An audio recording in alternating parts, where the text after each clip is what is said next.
saudara-saudariku, selamat sore semuanya. Selamat sore. Saya akan membacakan kutipan kitab suci berdasarkan kalender liturgi pada hari ini yang diambil dari Injil Lukas bab 12 ayat 49 sampai dengan 53. Tuhan bersamamu. Inilah Injil suci menurut Lukas.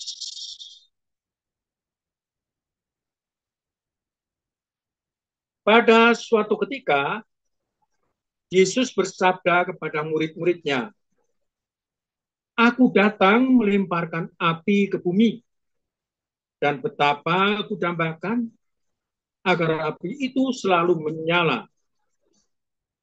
Aku harus menerima baptisan, dan betapa susah hatiku sebelum hal itu berlangsung. Kalian sangka aku datang membawa damai ke bumi? Bukan, bukan damai, melainkan pertentangan. Karena mulai sekarang akan ada pertentangan antara 5 orang dalam satu rumah. 3 melawan 2, dan 2 melawan 3. Mereka akan saling bertentangan. Bapa melawan putranya, dan putra melawan bapaknya. Ibu melawan putrinya, dan putri melawan ibunya. Ibu mertua melawan menantu, dan menantu melawan ibu mertuanya. Demikianlah sabda Tuhan. Terpujilah Kristus.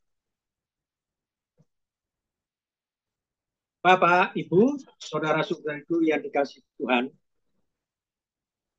renungan pada hari ini diambil dari bacaan dari Injil Lukas bab 12 ayat 49 sampai dengan 53. Dan secara khusus tema yang saya sampaikan untuk renungan hari ini adalah biarlah api cinta kasih Kristus berkobar senantiasa. Tema ini diambil dari ayat paling awal bacaan Injil hari ini, di mana Yesus bersabda kepada murid-muridnya, "Aku datang melemparkan api ke bumi, dan betapa aku dambakan agar api itu selalu menyala." Nah, secara spesifik saya mengajak kita sekalian, apa sih yang dimaksud api di sini? Api di sini adalah api cinta kasih Tuhan, api cinta kasih Kristus. Dan yang saya ajakkan untuk kita renungkan adalah betapa api cinta kasih Kristus ini menjadi spirit, menjadi semangat, menjadi yang mengubarkan kehidupan kita bersama. Kehidupan bersama itu lebih terfokus lagi ketika kita mencermati kehidupan bersama dalam rumah tangga. Nah, saya diundang berbicara di sini. Sehari-hari saya sebenarnya adalah seorang roh paroki. Sebagai seorang roh paroki, saya sangat akrab bertemu dengan para umat, seperti para bapak, ibu, saudara-saudariku, ada bruder, suster, frater, dan rekan-rekan romo. Dan mencermati kehidupan bagaimana api cinta kasih Kristus itu hadir dalam rumah tangga. Kalau api itu tetap menyala dengan begitu terang, dengan begitu bagus, maka di sana terpancarlah pula sebenarnya rumah tangga itu begitu luar biasa, begitu indah. Karena api cinta Kristus begitu terang, bersinar, dalam keluarga itu. Tapi di sisi lain, dalam perjalanan berpastoral, pelayanan pada umat, tak jarang, bahkan bukan tidak jarang, tapi cukup banyak di sana justru ditemukan api cinta kasih Kristus dalam keluarga-keluarga itu kadang tampak tidak demikian maksimal cahayanya, tidak maksimal, tidak memancar dengan terangnya. Bahkan ada kecenderungan sinar itu kok malah meredup, meredup, dan meredup. Nah, kalau sinar cahaya api cinta kasih Kristus ini tidak maksimal, tidak begitu terang, malah justru meredup, jangan-jangan ada sesuatu, ada masalah yang sedang bergejolak dalam kebersamaan kita, dalam keluarga-keluarga kita. Nah, pada kesempatan renungan singkat pada sore hari ini, saya hendak menyampaikan, izinkan saya untuk memberikan suatu tips, memberi semacam resep bagaimana untuk menjaga agar api cinta kasih Kristus tetap bercahaya terang dalam rumah tangga, dalam keluarga-keluarga kita. Nah, berbicara resep atau tips itu, akan saya sampaikan 7 hal yang mari kita perhatikan demi menjaga cahaya api cinta kasih itu tetap terang, bahkan maksimal dalam keluarga kita, dalam kebersamaan kita. Yang pertama adalah mari kita menciptakan komunikasi yang baik. Mari menciptakan komunikasi yang baik. Komunikasi yang bagaimana? Komunikasi secara verbal, secara kata-kata, tapi juga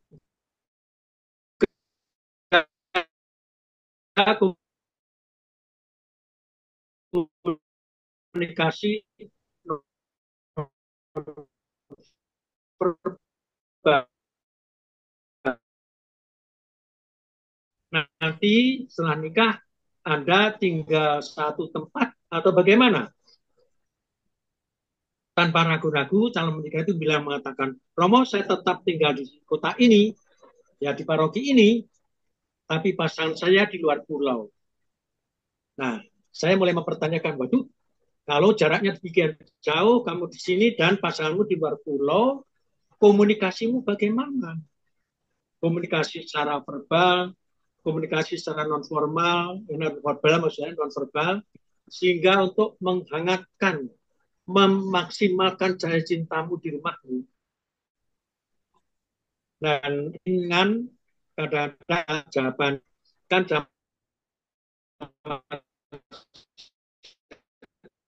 sekarang ada video call, ada Skype kami, ya. Tapi itu kan artifisial ya, artifisial. Tapi itu tidak mewakili diri kita yang seutuh-utuhnya. Nah, dalam membangun komunikasi yang dekat, yang intim, yang hangat ini, saya tertarik pada pepatah dalam bahasa Jawa. Pepatah dalam bahasa Jawa itu menasihatkan, hei kamu yang menjalin hidup suami istri, hidup rumah tangga, dalam keluarga, coba usahakan, hei kamu suami istri, hidup yang sekasur, sesumur, sedapur. Nah ini, kalau komunikasi intim hangat ini bisa dilangsungkan, api cinta kasih Kristus kiranya akan bercahaya tetap terang karena kedekatan komunikasi yang dijalin. Itu catatan yang pertama. Lalu catatan yang kedua, untuk menjaga cahaya api cinta kasih dalam rumah tangga adalah mari sebagai suami istri, sebagai yang berpasangan, sebagai kepala keluarga, hendaklah saling memahami, saling menghargai sebagai pasangan. Karena apa? Karena justru ketika orang berumah tangga, ketika orang berpasangan sebagai suami istri ini, di sana kesempatan untuk memahami dan dipahami, untuk dihargai dan menghargai, sungguh-sungguh terwujud. Dan seorang pribadi yang selama ini sebelum nikah, Romo, kok saya itu ya namanya dipahami, dihargai, kok nggak saya temukan. Tapi justru betapa luar biasa ketika berpasangan, di sanalah aku sebagai pribadi dihargai, dipahami, demikian luar biasa. Dan kami juga membalas pasangan dengan cara yang sama. Nah ini, menjaga cahaya api cinta kasih Kristus dan keluarga, manakala mereka yang berpasangan, suami istri, kepala keluarga itu saling memahami, saling menghargai. Karena kita lebih cenderung untuk dipahami, untuk dihargai. Tapi mari, demi maksimal bercahayanya api cinta kasih Kristus, kita saling mendahului, kita berebut untuk bagaimana memahami pasangan, menghargai pasangan. Lalu catatan yang ketiga, terkait dengan bagaimana menjaga api cinta kasih Kristus bercahaya terang, adalah menjaga kesetiaan.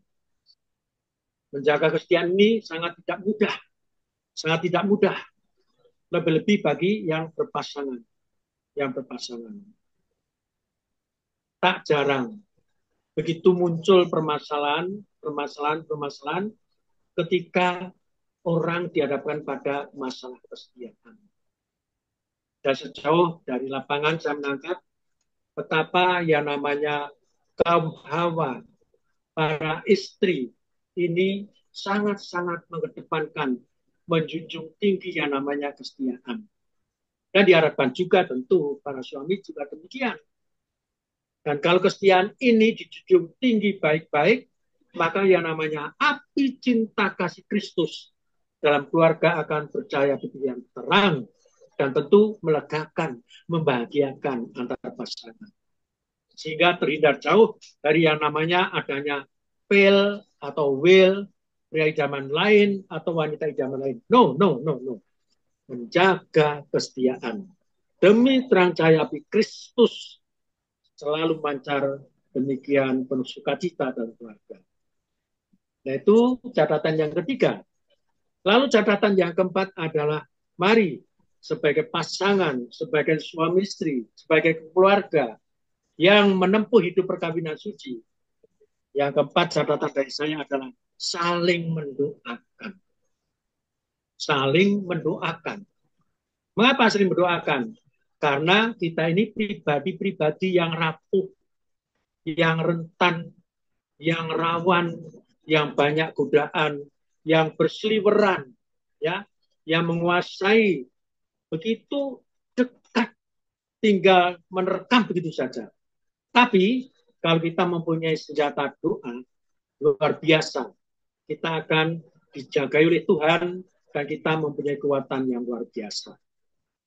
Dan yang saling mendoakan ini adalah sangat luar biasa lagi kalau sebagai suami istri yang namanya doa berpasangan.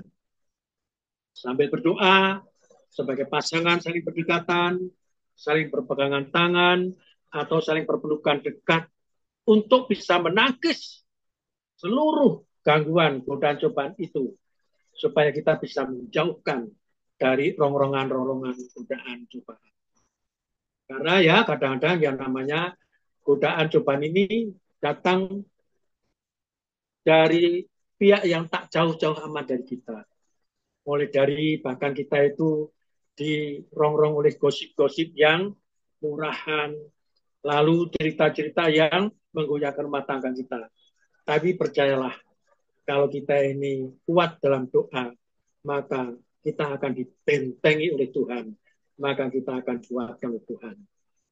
Sama sih sebenarnya, suami istri manapun, dan saya sebagai orang yang panggilan khusus sebagai seorang imam. Doa adalah penting. Ya, ketika saya mengajar di kelas, kadang-kadang menemukan anak-anak, kalau saya tanya, nak, kalian pada doa enggak, nak? Ya, mereka hanya menjawab dengan senyum, atau bagaimana ya, mungkin masih minim dalam doa.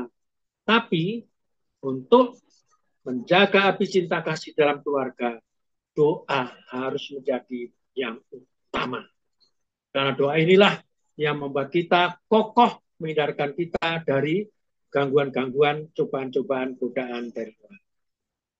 Lalu yang kelima, untuk menjaga api cinta kasih di keluarga kita tetap bercahaya dengan terangnya, sebagai suami istri, sebagai yang hidup berpasangan, sebagai kepala keluarga, ajakan saya adalah mari para suami istri menciptakan quality time, mengkhususkan, melangsungkan ada waktu yang khusus untukku dan untuk pasanganku dan aku.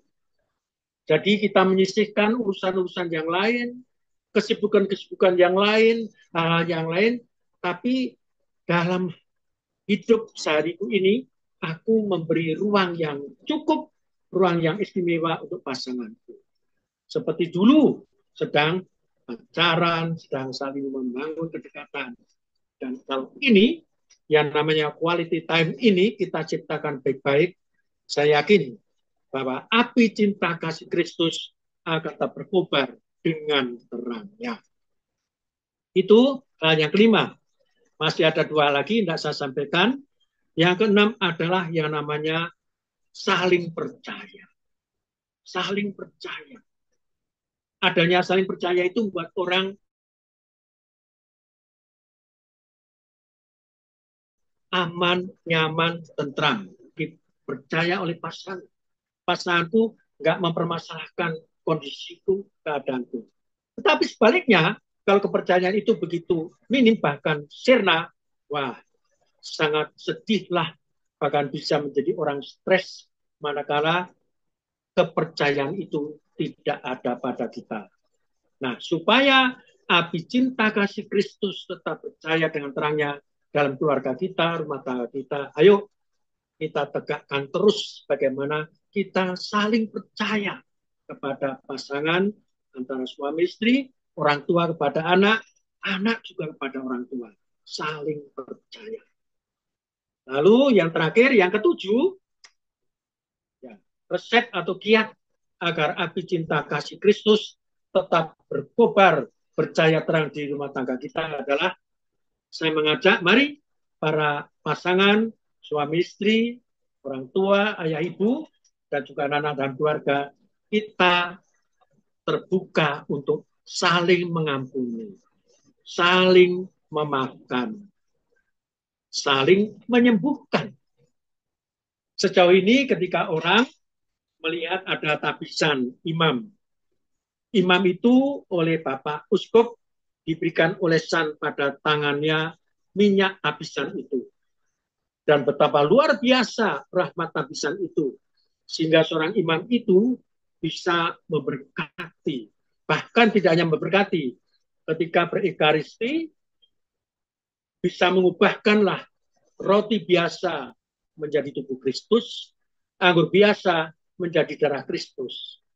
Itu seorang imam yang ditabiskan. Tapi kadang kita lupa ya. Kadang kita lupa. Yang kita lupakan adalah bahwa para suami istri pun diberikan rahmat yang luar biasa, yaitu rahmat saling mengampuni. Rahmat saling mengampuni ini adalah kesempatan untuk saling menyembuhkan. Menyembuhkan. Obat yang mujarab, obat yang luar biasa, yang tidak dapat dibeli di apotek manapun. Tapi kalau kita bisa saling mengampuni, kita bisa menyembuhkan, bisa menyehatkan, bisa mengatakan cinta kasih di antara kita.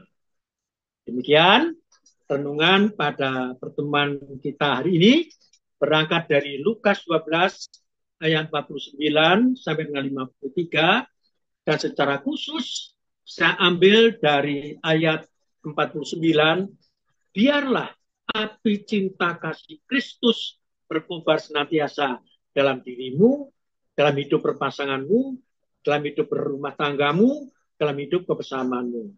Dan kiranya betul api cinta kasih Kristus selalu dikobarkan di antara kita.